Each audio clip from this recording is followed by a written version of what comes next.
Olá, boa noite. Você acompanha a partir de agora o Jornal da Justiça. O Tribunal Superior do Trabalho realiza encontro de mediação entre Petrobras e petroleiros. A categoria suspendeu hoje a paralisação que já dura 20 dias para tentar um acordo com a empresa. E você vai ver também. O presidente do Supremo, ministro Dias Toffoli, acolhe pedido de Procurador-Geral da República para que seja realizada uma audiência de conciliação entre fazendeiros e índios. Os aplicativos de transporte estão preocupados com casos de importunação sexual e lançam uma campanha para conscientizar motoristas e usuários. A empresa passou a divulgar uma campanha onde reafirma ter renovado seu compromisso no combate ao assédio, racismo, LGBTfobia ou qualquer outro tipo de violência. Superior Tribunal de Justiça decide que cobrança judicial contra devedor falecido não pode ser feita aos herdeiros.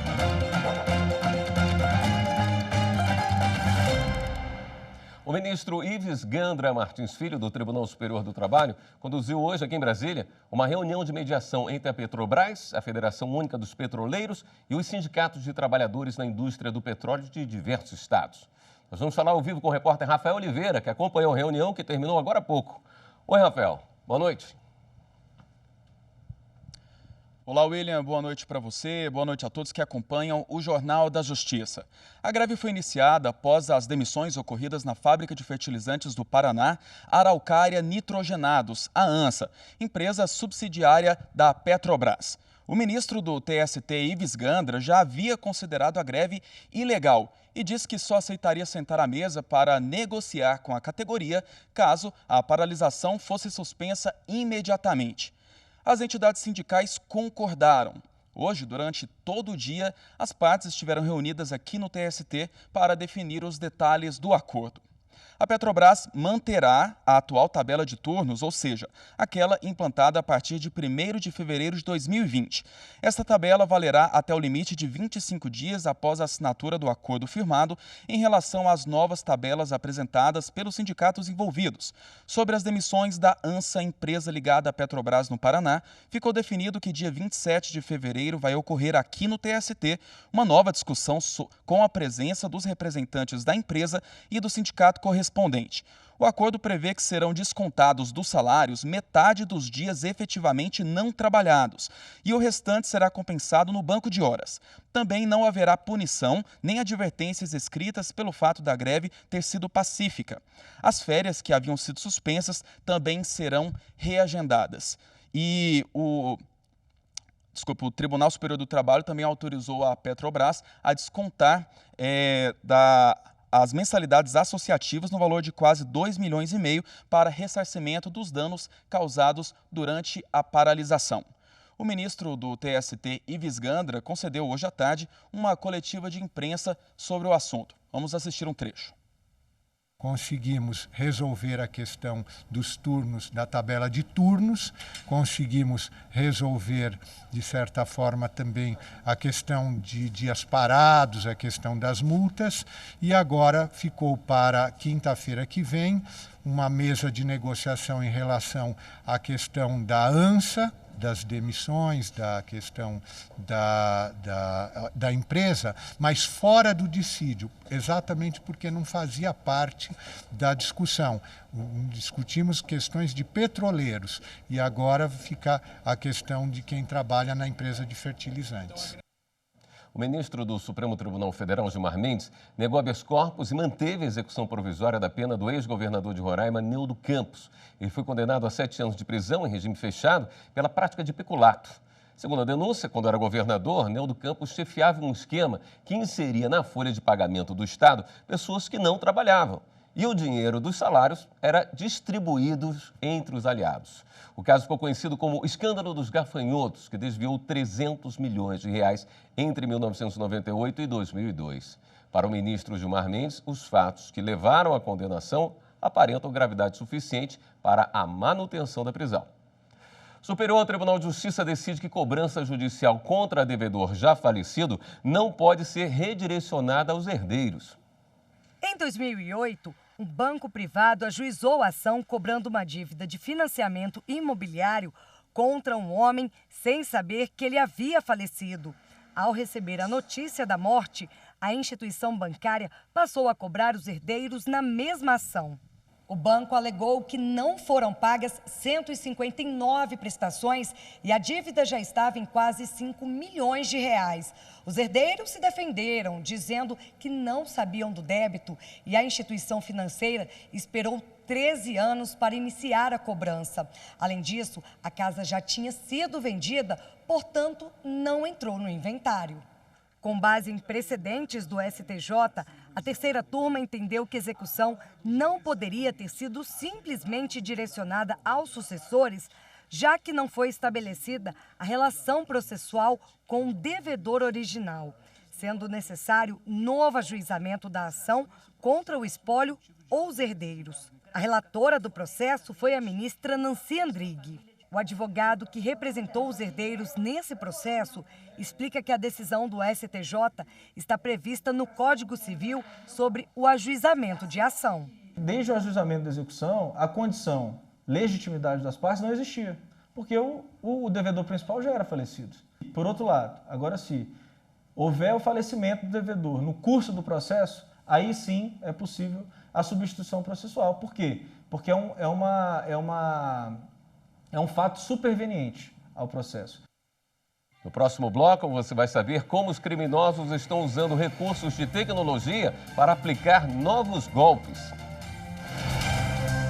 Eu acredito que a justiça é fazer o correto, cumprir as leis, né? Os direitos e os deveres do cidadão.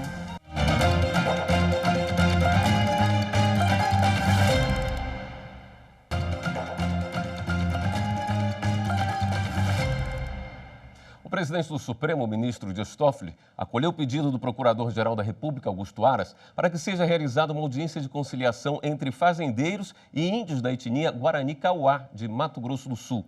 O conflito já dura mais de 30 anos. Estava marcado para hoje o julgamento da questão no plenário virtual do STF. O ministro Toffoli retirou o caso de pauta e determinou que a União, a FUNAI, o INCRA, o Ministério da Agricultura e o governo de Mato Grosso do Sul se manifestem para a realização de uma audiência de conciliação com representantes de fazendeiros e das comunidades indígenas.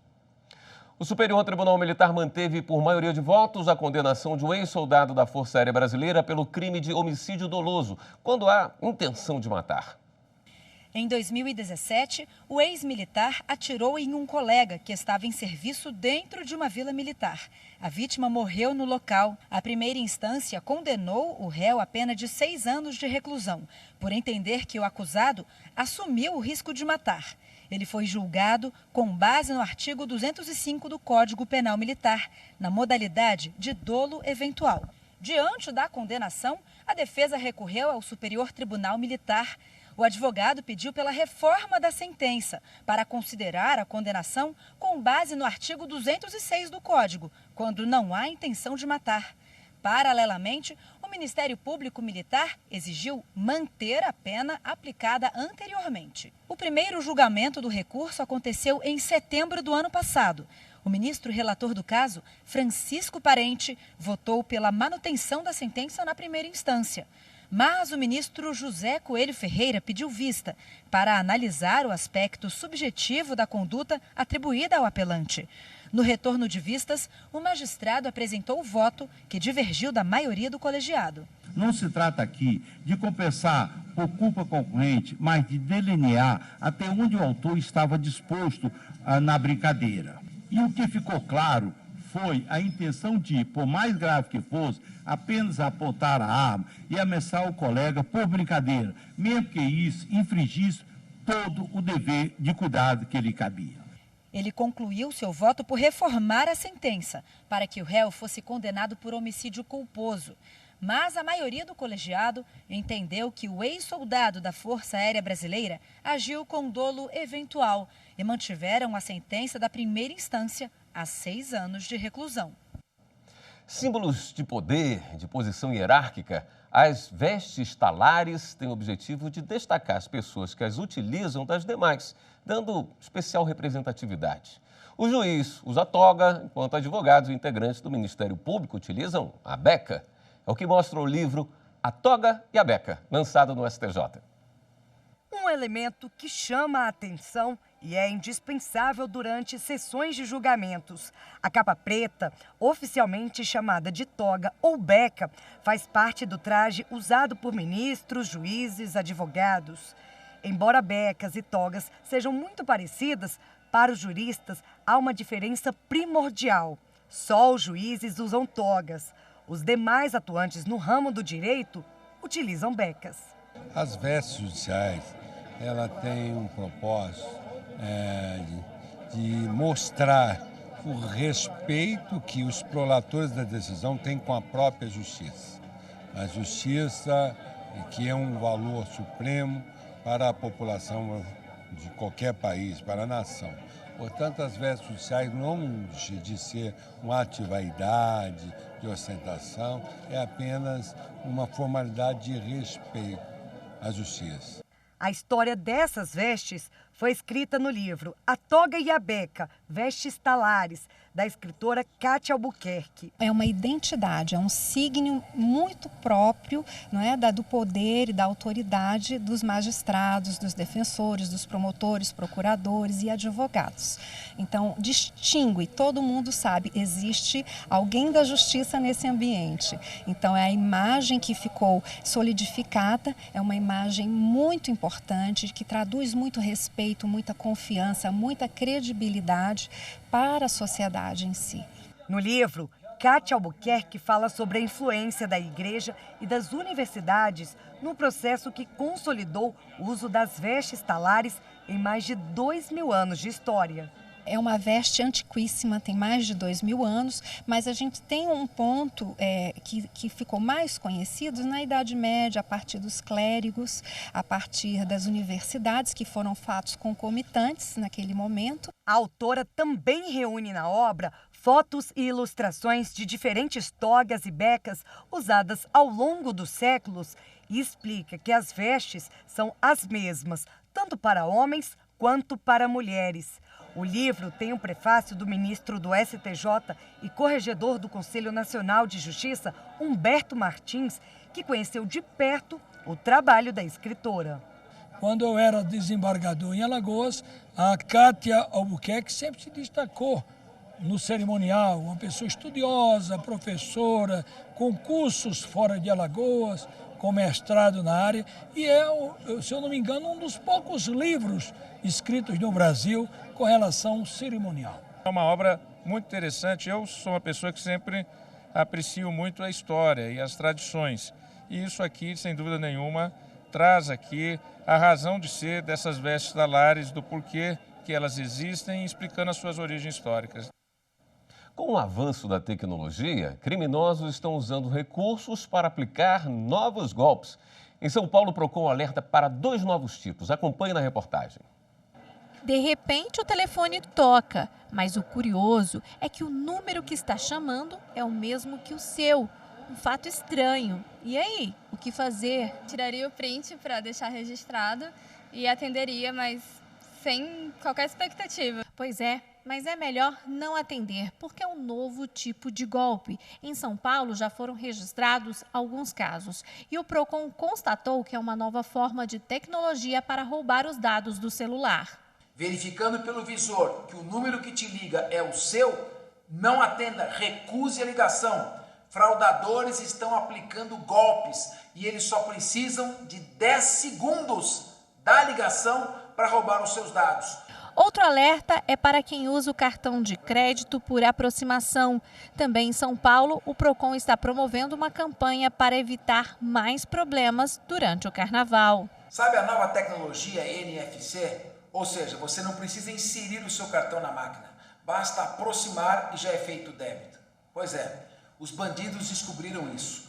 Estão aproximando maquininhas que eles têm, de pessoas com cartão de crédito e estão puxando o crédito dessas máquinas. Tome muito cuidado. Não coloque cartão de crédito em bolsa para trás do seu corpo. Não coloque no bolso de trás, nem em um local que seja fácil a aproximação da máquina para puxar o seu crédito ou o seu débito no cartão.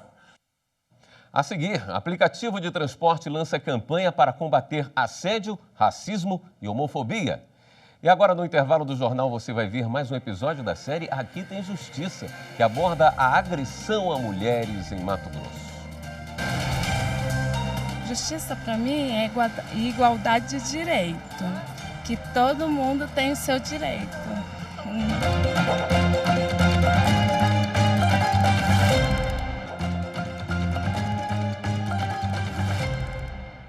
Em época de folia, tem gente que passa da conta e faz xixi ali mesmo, no meio da rua. Só neste ano, a Prefeitura de São Paulo já multou 39 foliões flagrados urinando nas ruas durante o pré-carnaval da cidade. É só dar uma volta ao redor do bloco e lá está a marca nos cantinhos e pilastras. Muito mal educado, velho, certeza. Se tem vários banheiros químicos ali, é melhor a gente correr para lá. E muita gente não se importa em dizer o que faz quando dá aquela vontade. Ou corre pro banheiro ou mija na rua. Na rua? É, nos cantinhos. E não pense que é só homem, não. Vai depender do lugar que a gente tiver. Pode assegurar para dar infecção de urina. Mas se eu tô com vontade, apertou, faço em qualquer lugar. Isso não é considerado crime. Explica esse advogado. Não é crime porque se trata de uma infração administrativa. A administração pública, através do seu poder de polícia administrativa, ela tem o poder de interferir na liberdade das pessoas para buscar o atendimento ao interesse público. Alguns estados, alguns municípios, nós vamos ter leis que proíbem o ato de urinar na rua e, em consequência, aplicam sanções, em regra multa ou advertência. Urinar em área pública era uma contravenção penal até 2018, quando isso foi revogado pela lei que criou o crime de importunação sexual. Algumas cidades brasileiras proíbem fazer xixi na rua. Em São Paulo e no Rio de Janeiro, a multa é bem parecida, em torno de R$ 500. Na capital paulista, agora no pré-carnaval, 39 foliões foram multados. Esta estudante é de São Paulo e acha que tem mesmo que coibir. Eu acho certo ter essa norma, né? Porque é muito chato ficar fazendo xixi na rua, mas eu acho que tem que ter também banheiro químico suficiente, principalmente nessa época do ano. Eu acho bastante deselegante, mas ao mesmo tempo eu não sei se tem políticas o suficiente para conscientizar as pessoas, né? Porque na verdade é até um problema ambiental, assim, se parar para pensar. O Juizado Especial do Torcedor e Grandes Eventos de Mato Grosso vai garantir a segurança de foliões no Parque de Exposição em Cuiabá. O carnaval para muitos significa folia. E para garantir a diversão dos foliões no Parque de Exposição em Cuiabá, o Juizado Especial do Torcedor e Grandes Eventos vai estar presente. Atuaremos com a nossa competência, que é a criminal, com os crimes de menor potencial ofensivo, a vara da infância, que é nossa parceira e que sempre atuou sozinha, e esse ano agora o juizado vai junto para poder dar mais respaldo ainda às decisões, e também toda a parte civil relacionada a relações de consumo. Durante o carnaval, a expectativa é que passem por aqui cerca de 15 mil pessoas por dia. E o Judiciário de Mato Grosso proibiu a entrada de pessoas que utilizam a tornozeleira eletrônica. Todos nós sabemos que o tornozelado ele deve se recolher na sexta-feira à noite, só voltando para o seu trabalho na segunda-feira. Portanto, não faz sentido que os tornozelados sejam localizados ou sejam encontrados dentro de locais de festa. O Juizado dos Grandes Eventos ressalta que crianças ou adolescentes vão poder entrar para a folia, desde que estejam acompanhadas pelos pais ou responsáveis legais e com um documento oficial com foto. E no Parque de Exposições não será permitida a venda de bebidas em garrafas ou latas, somente em copos descartáveis. Justamente porque elas podem ser utilizadas como armas. E isso, inclusive, foi colocado para todos os setores do carnaval, o que inclui, inclusive, os camarotes. Um aplicativo de transporte lançou uma campanha para reforçar o compromisso e respeito da empresa com os usuários e também motoristas. O caso ganhou repercussão porque a jovem de 17 anos conseguiu gravar a conversa do motorista de aplicativo em Viamão, no Rio Grande do Sul. O vídeo foi publicado pela adolescente nas redes sociais. Ao abordar a menina, o homem sugere namorar com ela, considerando não haver nada de errado, já que a moça tinha mais de 13 anos. Seria problema se tu tivesse 13 anos, eu acho que tu não tem 13 anos. Aí tu seria uma menor incapaz. De 14 anos pra cima tu já é responsável. A jovem diz então ter idade para ser filha do motorista, mas a resposta avança ainda mais a fronteira do assédio. não sou teu pai nada. Mas tem idade. Eu faria coisas que teu pai não faria. Pode ter certeza. Após prestar depoimento na delegacia para onde foi levado, o homem apontou o comportamento da menina e a roupa que ela usava para justificar a própria atitude. Ela estava com um short do tipo Anitta, com a mini blusa, com as pernas abertas no banco, me chamando a atenção. Em uma de suas contas nas redes sociais, a cantora Anitta publicou um texto onde afirma que o motorista tenta justificar o injustificável, entre parênteses, seu assédio. Depois do ocorrido, o aplicativo Uber descredenciou o motorista. E nessa semana, a empresa passou a divulgar uma campanha onde reafirma ter renovado seu compromisso no combate ao assédio, racismo, LGBTfobia ou qualquer outro tipo de violência em viagens feitas por meio das plataformas da empresa. E o repórter Leandro de Souza está com a advogada Raíssa Martins para a gente conversar um pouco mais sobre esse assunto que interessa muito, não é? Oi, Leandro, boa noite. Boa noite, William. Boa noite a todos. Infelizmente, casos como a gente viu agora aí na reportagem, são comuns no Brasil, quer dizer, são muito frequentes e muitos deles acabam, inclusive, sendo levados até a justiça. Aqui ao meu lado, a doutora Raíssa Martins, que é advogada criminalista, a gente vai falar sobre esse assunto. Boa noite, doutora Raíssa. O Brasil já tem uma lei que tipifica o crime de assédio sexual. Casos específicos, como a gente viu agora, por exemplo, estariam protegidos por essa lei?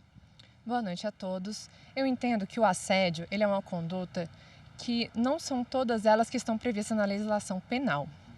Entretanto, nesse caso específico da jovem adolescente de 17 anos, há uma possibilidade de enquadrá-lo no artigo 232 do Estatuto da Criança e do Adolescente, que ele prevê o seguinte: se alguém submeter uma criança ou adolescente sob sua vigilância a constrangimento, está cometendo um crime.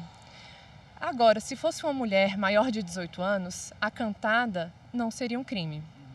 Mas devemos lembrar também que existe a importunação sexual, o estupro, que são condutas puníveis pela legislação penal. Quer dizer, haveria necessidade de buscar uma legislação, outras legislações para conseguir fazer o apoio se a mulher, no caso específico, fosse maior de idade?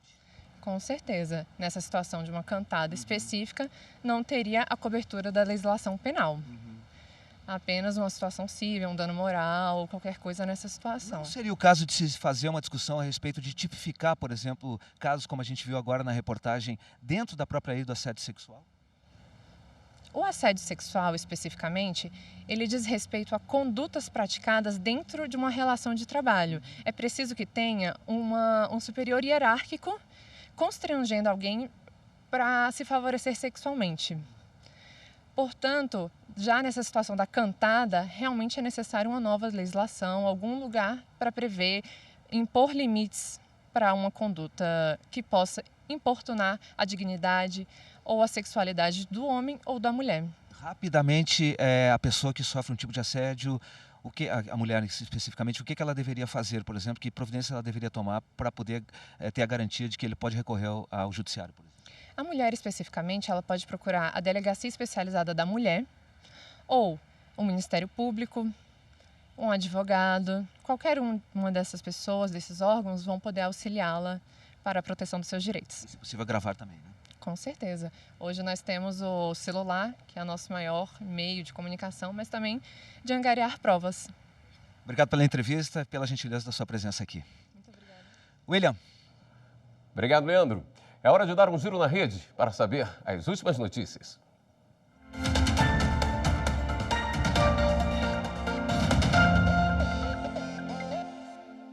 Vamos até a redação do Jornal da Justiça falar com a repórter Fernanda Porto, que tem as últimas informações. Boa noite, Fernanda.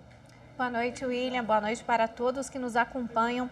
Foi divulgado há pouco na rede que o ministro do Supremo Tribunal Federal, Edson Fachin, suspendeu a reintegração de professores que foram efetivados sem concurso público em Poços de Caldas, Minas Gerais. Os trabalhadores foram efetivados em razão de Lei Complementar Mineira de 2007. Porém, em 2014, o Supremo Tribunal Federal firmou a jurisprudência que o ato é inconstitucional. O governo de Minas entrou com recurso no Supremo e o prazo para efeitos da decisão foi estipulado para dezembro de 2015. O caso também foi julgado pela Justiça Mineira, que determinou a reintegração dos professores. Agora, em análise liminar do caso, o ministro Edson Fachin ressaltou que a decisão da Justiça de Minas é contrária ao que já foi decidido pelo STF. Também em decisão liminar, o ministro do STF, Luiz Roberto Barroso, garantiu ao Estado do Rio Grande do Sul o direito de fixar contribuição previdenciária de militares que não tiveram sanções com a União. O ministro entendeu que as penalidades podem causar graves prejuízos ao Estado na aplicação de políticas públicas. Agora, falando de carnaval. O Google Maps tem uma novidade. Informações sobre os blocos de ruas e vias interditadas de todo o Brasil vão constar no aplicativo. No ano passado, o serviço foi oferecido, mas de forma mais limitada. Agora, as informações são repassadas em tempo real. E também é pela internet que você em casa pode rever a qualquer momento nossas reportagens. Basta entrar no YouTube e digitar TV Justiça Oficial. William? Obrigado pelas informações, Fernanda. E o Jornal da Justiça termina aqui. Mas não se esqueça, mande seu recado, sua sugestão de reportagem para o nosso WhatsApp, 61992606116. Uma ótima noite para você, um excelente carnaval. Segunda-feira a gente se encontra. Até logo.